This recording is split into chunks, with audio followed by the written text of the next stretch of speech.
Hey yo. I mean like Ayo, but also hey yo, John.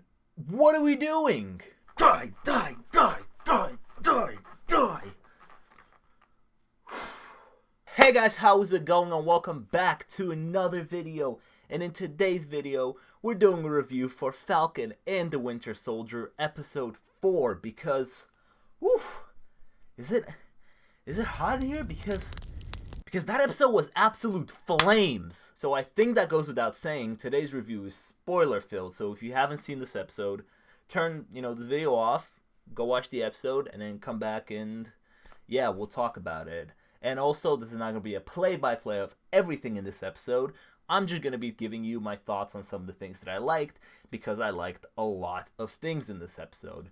Also, make sure you leave a like and subscribe. I'd really appreciate that. Let's just start it off right at the beginning, because this episode starts off with an absolute masterclass of a performance from Sebastian Stan, where we go 6 years back into Wakanda, because the Wakandans showed up at the end of episode 3. If you want to check out my review for episode 1 through 3, I did that all in one video. You can check that out. It's on the channel. But anyways, the Wakandans show up at the end of episode 3. So naturally, this episode starts off with us showing Bucky's relationship with the Wakandans, because he spent time there and they wiped this Winter Soldier program from his head, right? And Ayo, she's like running through the code words just to see if the Winter Soldier program is still within him, just in case whatever they did, they wanted to see if it worked, if they wiped the program. And Sebastian Stan gives just a beautiful performance. You can feel his emotions. You can see Bucky trying to fight the program. And what Sebastian Stan, I've said this in my last review, does so well with this character is that he doesn't need many lines. Throughout the MCU, Bucky, the Winter Soldier, has not had many lines. Sebastian Stan jokes about this all the time in interviews about how his character never has lines and all of his kind of acting is with facial expressions. And he does that so well because, again, like in this whole scene, Ayo's reading out the words and you're just watching his face and you're watching Bucky try to fight it. And as soon as she tells him you're free, he like starts crying. He's super happy. He smiles. And you can just feel the emotions from that scene. You are happy for him. This feels like a victory for him. And it feels like a victory for you. Absolute masterclass of a performance from Sebastian Stan right there. I think Sebastian Stan, I mean, I've said this before, I'm a bit biased for a reason. But I think he's one of the most talented actors in the MCU. And I think he's one of those actors that could win or be nominated for an Oscar in the future for, any other role that he does. So yeah, the Wakandans show up and they're like, all right, we'll give you 8 hours with Zemo and then we're going to come to get him. And what I like about this episode is you can feel from the intro already, it's very ominous. The title card comes up, the music is very ominous. You can feel that this is going to be a very different episode from what we have gotten so far. And then we go talk to Zemo, and Zemo kind of explains more of his ideologies, and Daniel Bruhl is, again, fantastic in this role right now. For me, it's the well-written dialogue for Zemo, him explaining his ideologies and his ideas or his thoughts on super soldiers and how the super soldier serum can corrupt people, and Bucky goes, well, you're wrong, because the super soldier serum never corrupted Steve. And he's like, well, got me there, but then again, there has never been another Steve Rogers. We've seen all these people run around with super soldier serum, including you, Bucky, but, none of you turned into Steve Rogers. There's only one Steve Rogers, and I love that. And I think what the dialogue for Zemo shows for us is his clash of ideas between him and Sam. Sam's like, I can save Carly. Let me go talk to her. I can reason with her. But Zemo is, again, going to that extreme, and he's like, no, she can't be saved anymore. She's too far gone. You gotta kill her, or she's gonna kill you. Which I'm interested to see, like at the end of the season, where that will end, right? Will Sam end up reasoning with her and she will go free? Or will Sam come to that harsh reality of that, like, damn, Zemo was right, like, I gotta kill her? Because I'm looking at Carly right now and I'm thinking, is there anything to redeem about her? I mean, this is a movie, right? So, like, people kill people all the time and then, everybody's still friends at the end of the day. But at the end of the episode, she does cross a line by killing a character that we kind of know, right? She did kill Lamar, so it's kind of one of those things of like, okay, so now how do we see her? I'm very interested to see what Sam's ideas on Carly is next episode, will he still try to reason with her? Or he's like, yeah, no, Zemo is right. She's too far gone. Like, I gotta fight her. And one of my favorite pieces of dialogue in this whole episode was the scene when Sam does go to talk to Carly during Mama Donya's funeral. But I think the character qualities that Sam demonstrates as everybody wants to kill Carly, and he's like, no, we can reason her and talk her down, is the exact character qualities that make him the perfect choice to be the next Captain America, right? John Walker, Zemo, they're picking fights, they're picking violence as their first option, and Sam's like, we can save a life here, and we could still bring her to justice, but we don't have to kill her. I can talk her down.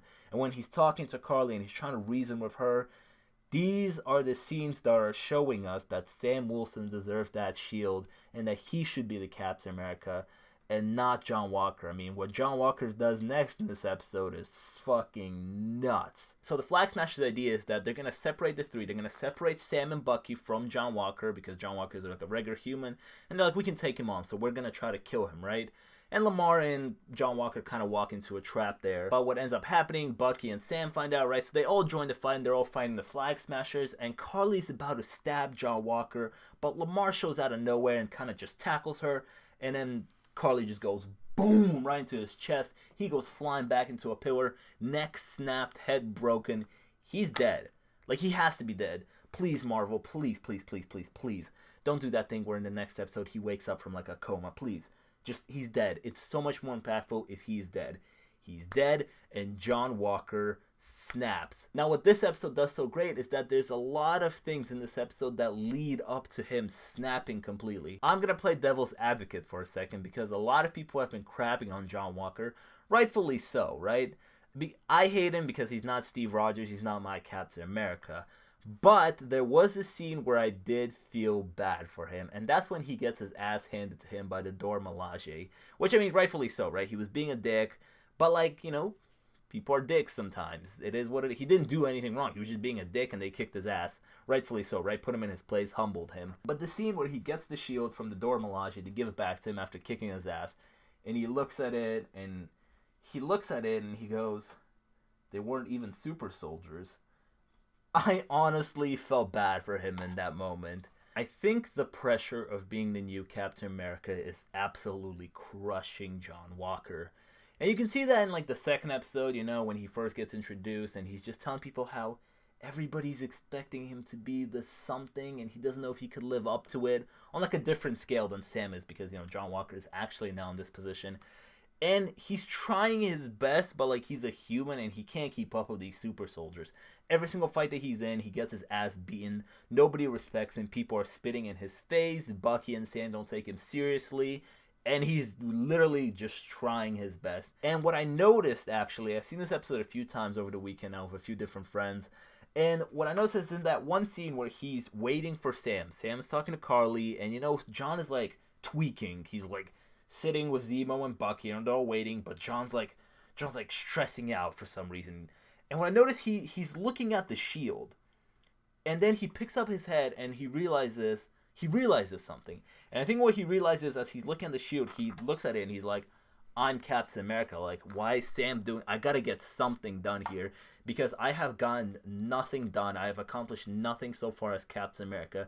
This is my first big mission, and Sam is the one dealing with it. Like, his ego is kind of getting to him. He's like, I have to do this, right? So that's when he goes and he intervenes there. You are a dick, but you are trying to be, you know, Captain America. And he even says it to Lamar. He was like, what I did in Afghanistan, like, that didn't feel right. Being Captain America feels right, and I feel like I could do something, but I just can't keep up.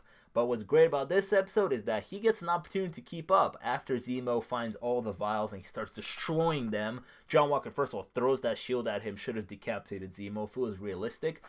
But there's one vial of super soldier serum left. Guess who picks it up? John Walker. And he puts it in his pocket. He doesn't take it right away. And he has this whole discussion with Lamar. He's like, if you were offered, would you take it? Because he doesn't know if he wants to take it. He's afraid that it's going to change him. And Lamar does tell him, he's like, you know, power just brings out the person that you actually are, right? Steve Rogers was a great guy, and it just improved on his greatness. Carly, potentially not so great, and it's kind of doing the same thing to her. John doesn't really know how that's going to change him, and what's cool about that conversation is that they talk about their mission in Afghanistan, the one that got him the 3 Medals of Honor. He talks about it being the worst day in his life. And I think that predicts how episode 5 will start, how the next episode will start. And I think episode 5 will start immediately with a flashback, just like we did with Wakanda, but this time we're going to see Lamar and John Walker in Afghanistan during the worst day of their life, and we're going to see how that changed them. Because what I want to see for these next 2 episodes is a character study on John Walker. Just John Walker, not John Walker, Captain America US agent, because I feel like that's a whole different human being. I want to know what John Walker before he was offered to be Captain America was like. What's giving him this big ego? Like, where does this problem come from that he feels like he needs to be the one to do this? In, the second episode, when we first get introduced to him, we do see a potential girlfriend. What is she like? What is his relationship with his girlfriend like?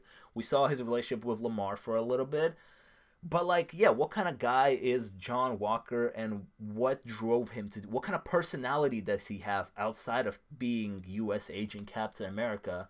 And I feel like us finding that out will make him that much richer of a character. But yes, at a certain point in this episode, off-screen, he does take the Super Soldier Serum, which I think is great to do it off-screen because everybody else in the fight is shocked once he starts throwing people around, and the same shock value works for us. Like, we're shocked as well. We're like, oh, shit, okay. No, he already took it. And then Carly ends up killing Lamar, which in my last review for episode 1 through 3, I did say this about Lamar. By the way, on the side, I hate his partner, what's his name? Battlestar, Lamar Hoskins. And now that you're dead, I kind of feel bad for you, Lamar. I'm sorry for what I said. You did seem like the moral compass of John Walker. You were the most reasonable one out of the 2. When John is trying to do some crazy shit, Lamar's always like, hey, calm down. Maybe we should try this peaceful way first. And then Lamar tries to save him, and he gets caught in the crossfire and dies. And the sound design, first of all, is crazy on this. Henry Jackman does the score for this show, which is great because in the first episode, I was hearing the music and I was like, this sounds a lot like the Winter Soldier, Civil War type music. And then I found out that Henry Jackman, who did the scores for those movies, came back to do the score for this entire show. And the music is great, and the sound design is crazy because John Walker snaps, he jumps out the window, lands on the van, does a superhero landing, and you can see the rage in his face. Wyatt Russell is getting a fantastic performance as John Walker, and he's running after this guy, and he publicly executes him in the most brutal way. Either, he beats his chest in, or he decapitates him, or beats his face in. And that's the guy who earlier in the episode said to Carly, he was like, as a kid, I used to be a fan of Captain America, and then this fake Captain America ended up killing him with the shield. And, ooh, that ending was so delicious. Shocking, but the way it's filmed, the way the music's going, the way everybody's shocked around, the drama here is beautiful. And what's great is that John Walker just owns up to it. He puts the shield back on and he's like, yep, I did the job. But damn, that last shot. Ooh! That last shot of him holding the shield and there's blood on the shield. Oh, come on. That is beautiful. That is top 5 MCU shots immediately. That has to go up there. Oh my god, the metaphors, the symbolisms of the blood on the American shield, the symbol. Come on. It can't get better than that. Or, it will get, because every episode keeps outdoing the other one. And episode 5, if the trend continues, is gonna outdo this one somehow. Ooh, the show is amazing. But during that whole, fighting thing, Zemo does escape. Where did Zemo go? We don't know, but I will tell you that in the last episode, he did bring up this whole Sokovia Memorial, and Sam and Bucky didn't let him go to it, so it's probably where he is. Probably. I feel like we still have a lot of moving pieces happening. Zemo's still out there. Zemo just escaped. Carly's still out there. John Walker is doing something crazy right now. And I was talking to one of my friends who I was texting on Friday when we watched the episode. We were both just texting about it. And I was telling him, I need a season 2 because there's no way they're going to wrap everything up. The Flag Smashers, John Walker, Zemo, some of those things will move on to the future of the MCU, and I can guarantee you that John Walker is going to move on to the future of the MCU. He's probably going to turn into some like rogue US agent at the end of the season and still be a menace in the future of the MCU. And I told my friend, I was like, I need a season 2 because I don't want them to kill off Zemo because Zemo's so great and I feel like he could do a lot of damage in the future. And I feel like in this show he's like trying to set something up potentially. And John Walker also, we can't kill him because this is his origin story. This is a US agent John Walker origin story right now. Maybe Carly and the Flag Smashers, out of the 3 things that I mentioned, they're probably the weakest ones. So I think we could finish them off in this season. And I don't need to see them in the future potentially. So yeah, I was telling my friend about how I need a season 2, and he brought up a great point that we're probably not gonna get a season 2. But how about we get a new Captain America trilogy with Sam at the helm of it? Which I think is a real possibility. Because again, I don't think they'll kill off US Agent. This is his origin story. He will move on to the future and be a menace. They haven't announced anything for Phase 4 or 5 in terms of Captain America stories.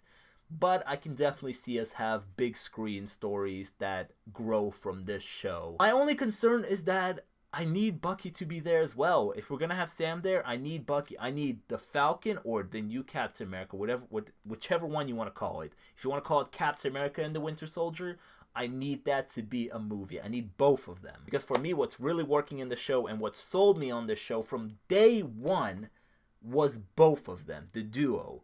Not one of them. Not them being like, hey, Sam is getting his own show, the Falcon. And I was like, oh shit, I'm super excited for the Falcon show. No, I was like, Bucky is one of my favorite characters, and we have Sam Wilson. I like that. Let's get both of them.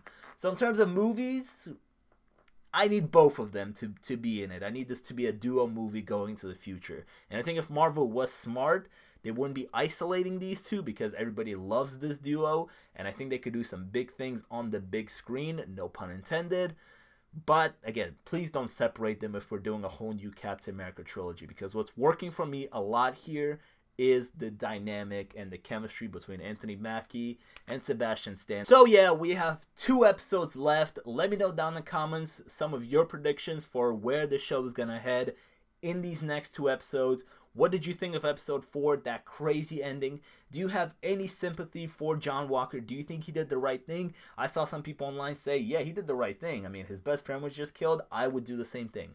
I don't know if I would do the same thing in that situation if my best friend was killed and, you know, had the opportunity. But, you know, that's the difference between him and Steve Rogers. Steve Rogers would not let vengeance consume him. The vengeance consuming somebody was like a whole thing in Civil War, right? So yeah, let me know your thoughts about episode 4 and all of that, and check out some of my videos. I'd really appreciate that. Check out my review for episode 1 through 3 to see my thoughts and my predictions for, you know, later in the future. And yeah, make sure you leave a like and subscribe. I'd really appreciate that, and I'll see you guys in the next video. Peace.